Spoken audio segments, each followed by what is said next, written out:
കൊച്ചി ധനുഷ്കോടി ദേശീയപാത കടന്നുപോകുന്ന നേര്യമംഗലം വനമേഖലയിൽ ദേശീയപാതയിലേക്ക് ചാഞ്ഞ അപകടാവസ്ഥ ഉയർത്തുന്ന നിരവധി മരങ്ങൾ നിൽക്കുന്നുണ്ട്. പല മരങ്ങളും ഉണങ്ങിയതും ബലക്ഷയം വന്നതുമാണ്. അപകടാവസ്ഥ ഉയർത്തുന്ന മരങ്ങൾ മുറിച്ചു നീക്കണമെന്നത് ഏറെ നാളായുള്ള ആവശ്യമാണ്. ശനിയാഴ്ച KSRTC ബസ്സിന് മുകളിലേക്ക് ഉണങ്ങിയ മരശിഖരം ഒടിഞ്ഞു വീണിരുന്നു. ഒരാഴ്ചയ്ക്കിടെ 3 തവണയാണ് ദേശീയപാതയിലേക്ക് മരം നിലംപതിച്ചത്. റോഡ് സൈഡിലുള്ള ഉണക്കമരമൊക്കെ ഒന്ന് വെട്ടിക്കളയേണ്ടത് അത്യാവശ്യമാണ്. ഫോറസ്റ്റ് അധികാരികളാണ് ഇതിനെ മുൻകൈ എടുത്ത് വെട്ടിക്കളയേണ്ടത്. അല്ലെങ്കിൽ ഇനി ഇതുപോലെ ഇപ്പോൾ വണ്ടിയോട് ബ്ലോക്ക് വന്ന സമയത്താണെങ്കിൽ എന്തെങ്കിലുമൊക്കെ സംഭവം വണ്ടിയുടെ അകത്ത് വീഴുകയും ഭയങ്കര അപകടം ഉണ്ടാവുകയും.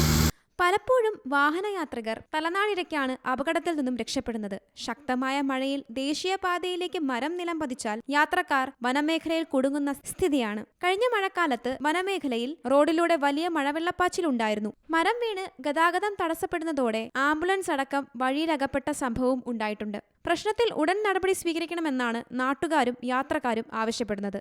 See Malayalam news, Idukki. പുതിയ വാർത്തകളും വിശേഷങ്ങളും ഇനി വിരൽ തുമ്പിൽ. എല്ലാ ഡിജിറ്റൽ പ്ലാറ്റ്ഫോമുകളിലും ഇപ്പോൾ സീ മലയാളം ന്യൂസ് ലഭ്യം.